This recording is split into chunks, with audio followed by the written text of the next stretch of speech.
Today, I've collected a ton of new Minecraft LEGO sets, amassed an army of 60 Minecraft animals, and now I'm gonna build them a LEGO zoo to live in. From the iconic creeper to the adorable slime cube and even a ghast. Let's get started.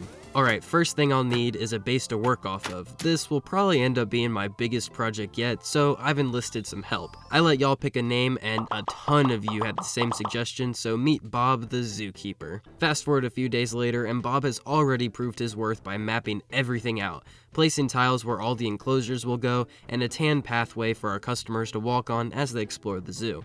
Now I can add a sign for our entrance.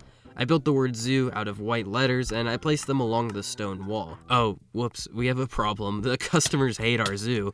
Granted, we don't have any animals yet. Bob is bad at decision making, so I've made a spinning wheel to tell us which enclosure we should start with. Oh, okay, the pig is a great place to start. They're one of the most OG mobs in the game. I grabbed some bright green 2x2 tiles to represent the grass, some flowers to spruce up the terrain, and then I added a birch tree in the center. The base of the tree is built with 1x1 black plates and then various white plates, and the leaves utilize these green 1x1 plant studs. I'm very pleased with how this turned out, so let's slide it into place. Next, I'll tackle more of the basic animals. You know, the animals you're not excited to see at the zoo, but it would feel incomplete without them. Sheep, chickens, and wolves. Okay, wolves are a bit of a stretch normally, but in the world of Minecraft, they're very common. There isn't a whole lot to their enclosures. I placed a layer of bright green tiles, added some flowers, built up segments of grass using 1x1 green flower studs, and slid them all into place. That is 4 out of the 27 enclosures done. Okay, the customers are low-key bored with my zoo right now. They see animals like these every day, so let's mix it up. The mushroom is up next. They're a variant of a cow, but they have mushrooms sprouting from their body. This is set 21270, the Mushroom House. The only thing we care about is these adorable critters. Not you, Phantom. Everyone hates you. To recreate the unique texture of the mushroom islands, I'm using dark gray tiles and plates, sprinkling in some small mushrooms. Next, I'll add a huge mushroom built from white bricks and dark tan bricks and tiles. Finally, the main attraction. I've got 2 red mushrooms, an adult and a baby, and then a brown mushroom variant. This is great. Let's slide it into the zoo. Before we move on, I want to give a big shout out to Cheesy Studios. His LEGO Minecraft series is what inspired this video, and he does amazing work. You should check him out in the description. You will not regret it. We still only have one animal with any wow factor. Pandas. Everyone loves pandas. Pandas reside in the jungle, so I'll need some bamboo. For that, I'm using 1x1 lime bricks and 1x1 bright lime studs for the base. The top is built using a modified 1x1 brick, and I'm surrounding it with leaf elements. The tree is built with the same technique as the birch tree, but I'll swap out the trunk for brown bricks and green vines. All that's left is our panda friends. Parrots also reside in the jungle, so I'll do them next. I layered the base with some sand green tiles and plates, adding a few bits of plant life to mix things up, and built a very weird tree for the parrots to hang out on. Up until now, parrots were pretty hard to get. Thankfully, LEGO released the Parrot House, set number 21282, which also includes a new parrot variant. I didn't buy it because it's too expensive, opting to order them on Bricklink, but I appreciate the effort, LEGO. Anyway, we've completed the parrot enclosure, so let's slide it into place. Wow, our customers are really enjoying the parrots. We need more flying mobs. Allays are cool, I'll add them. To mix up the environment, I'll create a lush cave with water flowing through the enclosure, adding some sand blue bricks to represent the clay, and a few plants. I'll also place a waterfall of translucent blue bricks that's flowing from the back wall. Finally, the allays. These guys were hard to track down, but Bricklink is my best friend for videos like these. I love the wings on their back and the custom head. Oh, bees fly too, and they're one of my favorite mobs. I'll make an enclosure for them next. Of course, we need plenty of flowers for them. I'll place another birch tree, but this time I'll add a beehive made from 2x2 plates. I adore the LEGO's bees. They come in 2 variants, angry and peaceful.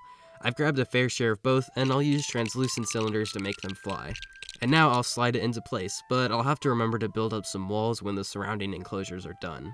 Okay, I hate this next mob, and if you've played any amount of Minecraft, you probably have a distaste for these stupid screechers, the ghast. This is set 21255, the Nether Portal Ambush. It includes a Hogland, Ghast, and Magma Cubes, a great set for what we need today. First, I'll cover the base with red plates and tiles, adding a layer of dark red bricks so it isn't too flat. I needed flames, of course, and a few dead plants, and another wart tree. It's a color swap of the other trees I've built, but with a dark red trunk and leaves made from red plates and yellow studs. I love how this looks, very mushroom adjacent. Finally, I'll plop the ghast inside. I have a feeling the customers are not going to be pleased. His head is poking out of the enclosure, and it's only a matter of time before he breaks out and slaughters everyone. Despite my better judgment, the customers seem to be enjoying the ghast. That makes sense, they probably aren't making the trip to hell very often, and apparently this ghast is a pacifist. That's how I'm hand-waving some of the more violent mobs that are in my zoo. I might as well add some other nether mobs, like the hoglin from the nether portal ambush. I'll place some plants and another nether wart tree. This one is different though, because I added orange studs instead of using yellow studs, and then I added a vine that's creeping down to the floor. Oh, and I'll add a shroom light too. Welcome to your new home, Mr. Hoglin. I've also got a second hoglin from the Warped Forest set. Weirdly, it's a completely different color. I'll just say this is a male and this is a female, kind of like how birds work.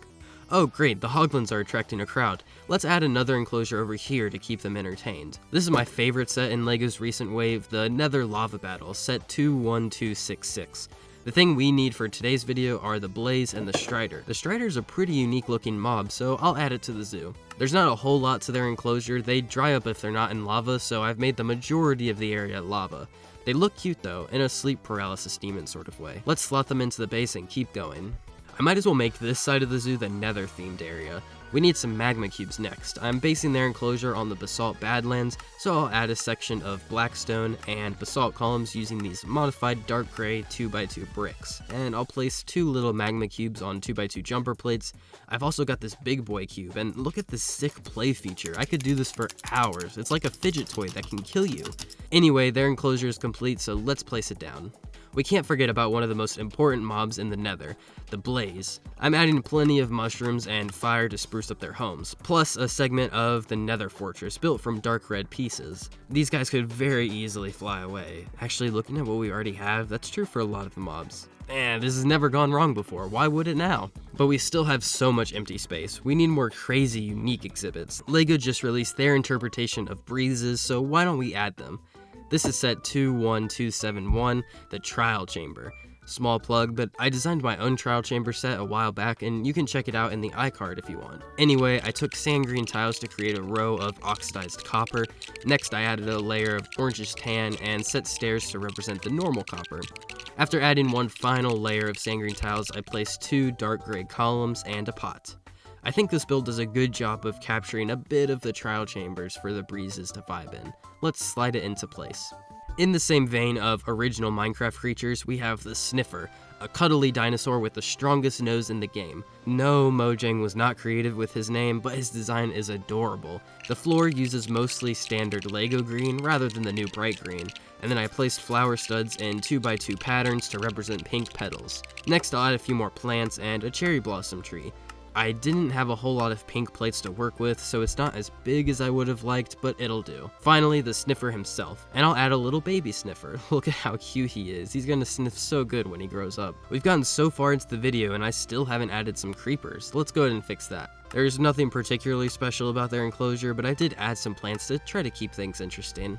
Moving on. Oh wait, the customers are complaining about this empty lot we have in between the birds and the bees. Get it? Let's add some slime cubes to our zoo. Since they live in a swamp, I'm using dark green plates to represent the water, and then covering it with some gray translucent plates.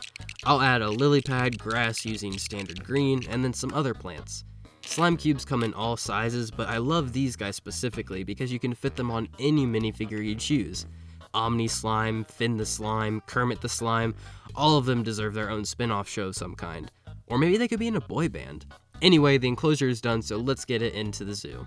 Okay, another swamp inhabitant are frogs. They come in 3 different colors, so I'll make a space for them. Their exhibit uses the same color scheme as the slime cubes, but I added some dead plants and more lily pads since that screams frog a bit more. Using this translucent element, I can even make it seem like they're hopping around happily. At this point, we finished the first quadrant of the zoo. The top left corner is ready for business, but we still have a few more plots to fill. The customers keep falling into this plot of land. How about I add llamas to the final section? This is the first desert mob to be added, so I'll use tan plates and tiles to recreate a sandy enclosure. A few dead plants and a cactus later, and I have a section of desolate hellscape of sand. It's just like home. With the second quadrant complete, I can move down to the bottom left corner. It feels like we have enough space to add 2 more enclosures to this plot. LEGO Armadillos released this year, so I'll add them next. This is set 21269, the Armadillo Mine Expedition. Look at how cute these guys are. Bravo, LEGO, you're always so good at recreating Minecraft mobs in plastic form. This time I'm using olive green plates for the grass. I also added a plant and some flowers. And finally, an acacia tree. Same sort of deal as the other trees, but I color swapped it. Now that the enclosure is complete, I can plop the armadillos in and slide it into place. To fill out the rest of this quadrant, I'll add some foxes. To represent the spruce forest grass, I'm using sand green plates and tiles and this cute little berry bush build. I've got 2 foxes to add to the enclosure, and how about I place a cat in there too? There's no logic or reasoning, I just don't think a single cat deserves his own enclosure. Oh yeah, goats. I'm using LEGO's Azure color to represent ice. To add a bit of texturing, I'm using these neat 2x2 translucent blue bricks. Yeah, I know the goats could easily jump out of here, but creating a cage around them would feel too cruel. Side tangent, the goat's element is so funny to me. Look at his beady single pixel eye. It's truly something. Another snow-themed Minecraft mob is the polar bear, so I'll tackle that next. This time the habitat is snow-based, but I added a little pool that's frozen over, and to get that across I'm using these 1x2 translucent blue tiles, but they have this cool glittery effect to them. I'll also add 2 ice peaks to give the enclosure a bit more verticality and plop our polar bears into their home. The customers are still falling into these empty plots. Bob really needs to add some caution signs, or I could add some more animals. To fill out this plot of land, I'll add some turtles. A quarter of their enclosure will be water, and then I'll place sand so they can lay their eggs. I need some plants in here too. I don't love LEGO's interpretation of Minecraft turtles, mostly because of the fins. Why they decided to use a round element for a square game is beyond me. That's besides the point. We finished another enclosure and I'm almost out of space. Really, the only thing I can fit in this plot are spiders, since they're vertical creatures. I placed some dark gray tiles to represent stone, and then built a few gold ores using golden studs and 1x1 gray plates. I've got a normal spider and a cave spider, so I'll have them climbing up the walls, doing classic spidery things. Finally, I'll add a camel enclosure to our zoo. I grabbed the LEGO set 21259, the Pirate Ship Voyage, which was the very first set that I've ever gotten with paper bags. That's fun. Another sand mob means more tan plates, a cactus, and some dead bushes. Not a whole lot I can do with the desert, but I'll add our camel and call it a day. Which means the zoo is complete, and I can add in plenty of customers throughout the entire zoo, walking on the pathways, gawking at the animals, and having a fun time. Wow, look at all the work Bob and I were able to accomplish. This is really awesome. I hope the customers are enjoying themselves. What's that, Bob? Oh, yeah, sure, I'll look. Oh, jeez, this is a long list. Well, it looks like they have plenty of requests for more enclosures. Like the video so I can expand the zoo, and if you enjoyed this video, be sure to subscribe. If you want to support the content even more, consider becoming a member. That's all, keep on inspiring.